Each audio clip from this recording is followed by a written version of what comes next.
I was not aware of that, no. I'm very sorry.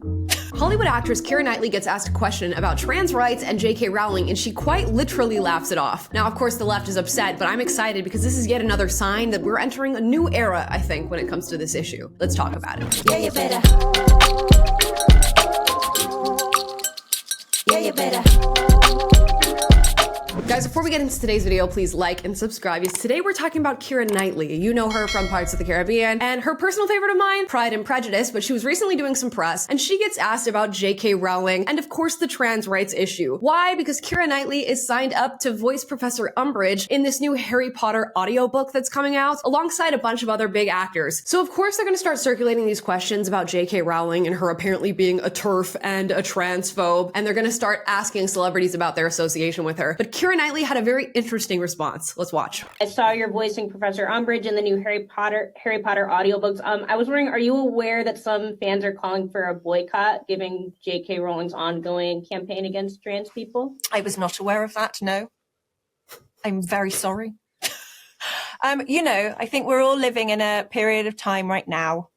We're all going to have to figure out how to live together, aren't we? And we've all got very different opinions. So I hope that we can all find respect.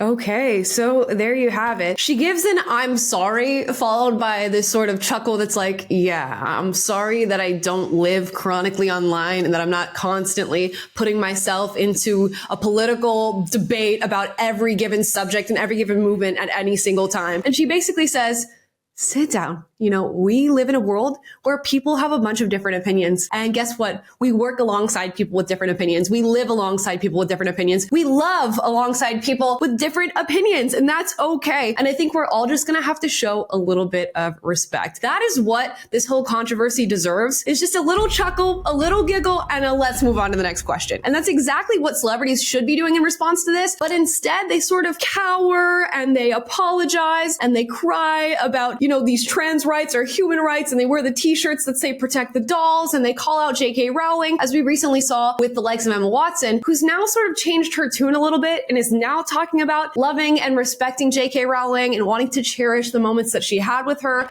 I can love her. I can know she loved me.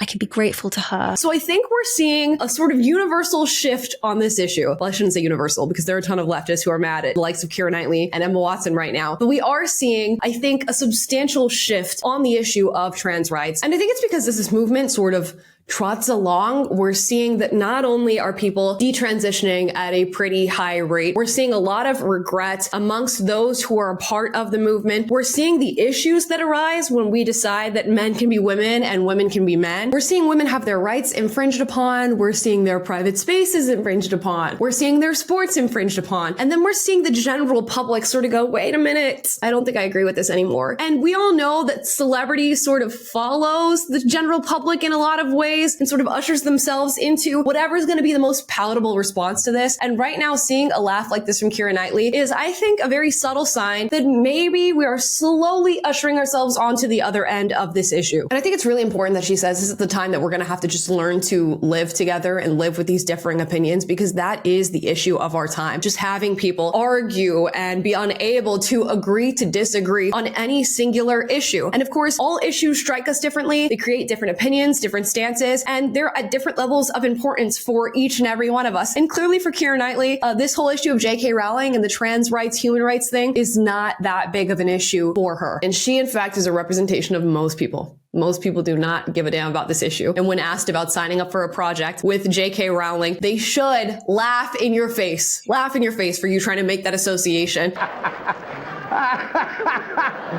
Because let's really get into what this person is trying to insinuate with the question. They're essentially saying you've signed on a project with a person who has been deemed by some to be a transphobe and a TERF. And if you don't take that into consideration with the projects that you take, even though this is a super iconic thing to be a part of, you are now in association with the thing that is transphobic, making you transphobic, making you at least complicit in transphobia. And really, what kind of question is that? At the end of the day, it's a trick no matter how she answers it. If she says she didn't know, They're going to accuse her of being uneducated and refusing to look into the individuals who she's working with. So how exactly does she win there? But let's get into some responses here with this whole Keira Knightley situation, as it's always interesting to see how the left takes these sorts of moments. Annie says, I just saw that clip of Keira Knightley being asked about starring in JK Rowling's BS Harry Potter audible.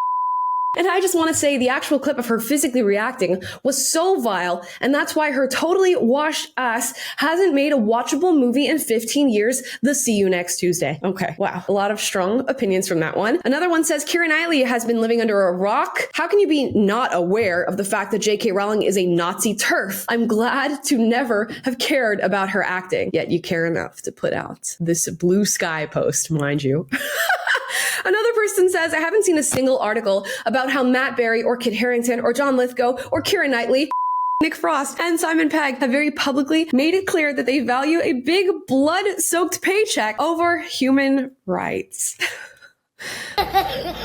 This guy says, apparently trans people should figure out how to live with billionaires who want them exterminated so Keira doesn't have to feel guilty for taking blood money. The amount of exaggeration we see in these posts, the amount of hyperbole is just absolutely astounding. They're calling JK Rowling a Nazi. They're saying that billionaires want to exterminate trans people. For what reason? I don't know. And this is a sign these individuals are, again, chronically online. And it seems as though Keira Knightley is not one of those individuals. First of all, she states not even being aware of this entire controversy. And now that she's been made aware of it, she's supposed to, I guess, make a major statement against JK Rowling, drop a paycheck, drop her signing up for this role, and a role that presumably she's already done work for. Make it make sense. These sort of beliefs deserve laughter in response. I'm just going to go ahead and say that straight up. And it seems as though the tide is really turning on this issue, at least in some very subtle ways, but in other ways more substantial. I'm going to show you a graph here that shows that trans identification is actually down 50+% since 2020, which goes to show that a lot of this identification with the LGBTQIA plus community and with transness and with the non-binary identity was what? Social contagion. And we saw that social contagion hit its peak. We saw as people tripped over themselves to call men women and to call women men and to transition kids. And then we watched as the natural progression of those sorts of ideas took place. We saw detransitioners. We saw people speak out against the woke mob. We saw as even trans people started to raise their hands and say, this is getting too crazy. And while you were able in the past to sort of hold people under your thumb, to get them to apologize, to get them to push aside and to oust people like JK Rowling, it doesn't seem like you get to do that anymore. And while there will still be celebrities who choose to apologize, who choose to stand 10 toes down on their support of transing kids and the whole entire trans community, you're going to get others like Keira Knightley who laugh in your face when you ask them if they're aware of this controversy and if it will affect the roles that they take in the future. And that is deserved. Don't get me wrong, this idea of cancel culture and deplatforming and just pushing and peer pressuring people to say what it is you want them to say is still very much alive. But I do feel as though it's really dependent on the person you go after at this point. And if Keira Knightley is brave enough to stand and claim the energy that she had in this clip and keep it going, I hope she does exactly that, because she's done nothing wrong here. It's amazing to me that like a 28-second clip even warrants this amount of discussion, but nonetheless, here it is. And now you know my thoughts on the Keira Knightley situation. Drop your thoughts in the comments down below. As always, if you disagree with anything I said in this video, do get out but disrespectfully. I encourage healthy debate on this channel. And if you like this video, like, subscribe, click the notification bell to be notified every single time I post a video for you guys, which is every day. And I will see you guys tomorrow. Bye, guys. Yeah, you better.